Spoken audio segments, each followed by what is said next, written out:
HMDA మాజీ director Shiva Balakrishna బాధితులు ఏసీబీని ఆశ్రయించారు. 400 కోట్ల రూపాయల ఆస్తులను అక్రమ అనుమతులు ఇచ్చారని ఫిర్యాదు చేశారు. హైకోర్టును సైతం బాలకృష్ణ తప్పుదోవ పట్టించారంటూ ఆధారాలను సమర్పించారు. పుప్పాలగూడ 33 అంతస్తుల హైరేజ్ బిల్డింగ్ అనుమతులపై దర్యాప్తు జరపాలని ఫిర్యాదులో కోరారు. బిల్డింగ్ నిర్మాణానికి అక్రమంగా అనుమతులు ఇచ్చారని ఏసీబీకి ఫిర్యాదు చేశారు.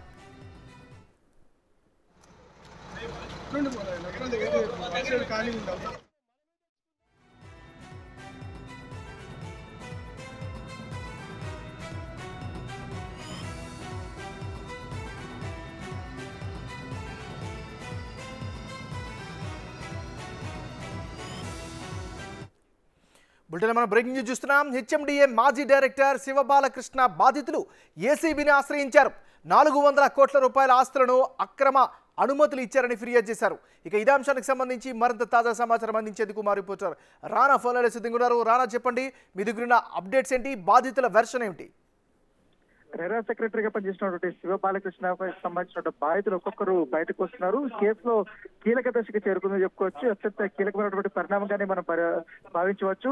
ఇన్ని రోజులు అతని ఆస్తుల పైన కానీ అతని ఇంట్లో కానీ రైడ్ చేసినటువంటి అధికారులు ఇప్పుడు ఏకంగా ఏసీపీ కార్యాలయానికి బాలకృష్ణకు సంబంధించినటువంటి బాధితులందరూ కూడా రావడము, పైగా ఏదైతే పుప్పాలగూడలో ఉన్నటువంటి 33 అంతస్తులకు సంబంధించిన భవనము దాదాపు 400 కోట్ల రూపాయల దాకా ఇది ఉంది కాబట్టి దీనికి అక్రమంగా అనుమతులు ఇచ్చారు. దాంతో ఆయనకి భారీ ఎత్తున కూడా ముడుపులు ముట్టాయనేసి కూడా బాధితులు అక్కడ వచ్చి ఆరోపణ చేసినట్టు నేపథ్యంలో కనపడుతుంది. దీని వారు ఇచ్చినటువంటి అన్ని ఎవిడెన్స్ ను కూడా ఏసీపీ అధికారులు కలెక్ట్ చేసుకొని దీనిపైన కూడా పూర్తి స్థాయిలో విచారిస్తామనేసి కూడా వారు చెప్తున్నటువంటి నేపథ్యం అయితే కనపడుతుంది. పుప్పాలగూడ లాంటి ప్రాంతంలో అత్యంత కాస్ట్లీ అయినటువంటి ఏరియా, పైగా 33 అంతస్తులు అలా ఎలా ఇచ్చారన్న దానిపై కూడా ఇప్పుడు అధికారులు కూపీలాగుతున్నటువంటి నేపథ్యం అయితే కనపడుతుంది. దాంతో పాటు ఈ హెచ్ఎండిఏ పరిధిలో మరికొన్ని కీలక ప్లేస్లలో కూడా అతను అనుమతులు ఇచ్చినట్టుగా కూడా అధికారులు గుర్తించారు. కాబట్టి దానికి సంబంధించినటువంటి కొంతమంది బాధితులు ఇవాళ కొన్ని డాక్యుమెంట్స్ తో పాటు వారన్ని కూడా సమర్పించారు. పైగా ఈ పర్మిషన్స్ ఇచ్చే సమయంలో కూడా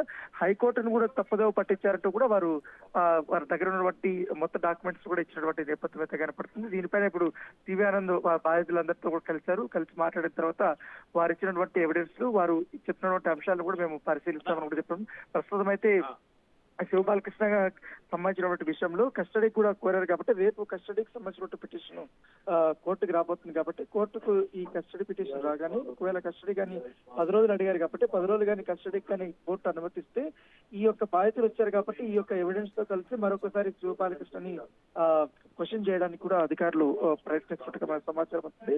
ప్రస్తుతం అయితే ఇది ఒక కేసు కీలక మలుపు తిరిగిందని చెప్పుకోవచ్చు.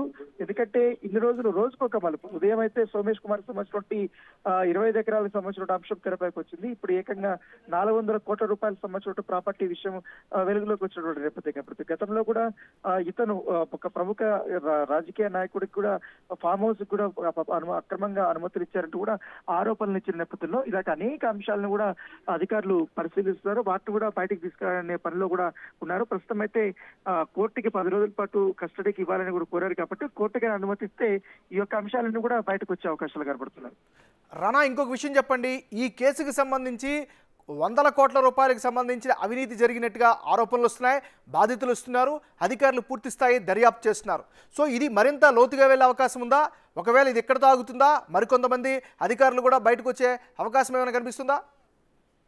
ఖచ్చితంగా ఇది లోతైన దర్యాప్తు చేయాల్సిన అవసరం ఉంది. దీన్ని వెనకాల చాలా పెద్ద తలకాయలే ఉన్నాయట్లు కూడా అధికారులు భావిస్తున్నారు. ఎందుకంటే టౌన్ ప్లానింగ్ అధికారిగా ఉన్నప్పుడు కానీ, అలాగే హెచ్ఎండిఏ డైరెక్టర్ గా ఉన్నప్పుడు కానీ, ఇప్పుడు రేరా సెక్రటరీగా ఉన్నప్పుడు అనేక అనుమతులు కూడా తన ఏకచిత్రాధిపత్యంతో కూడా నడిపించాడు. పైగా అతనికి పలు డిపార్ట్మెంట్స్ ఉన్నటువంటి అధికారులు కూడా సహకరించారనేది కూడా అధికారులకి పూర్తి స్థాయి ఇన్ఫర్మేషన్ వస్తుంది కాబట్టి వారిని కూడా విచారించబోతున్నారు.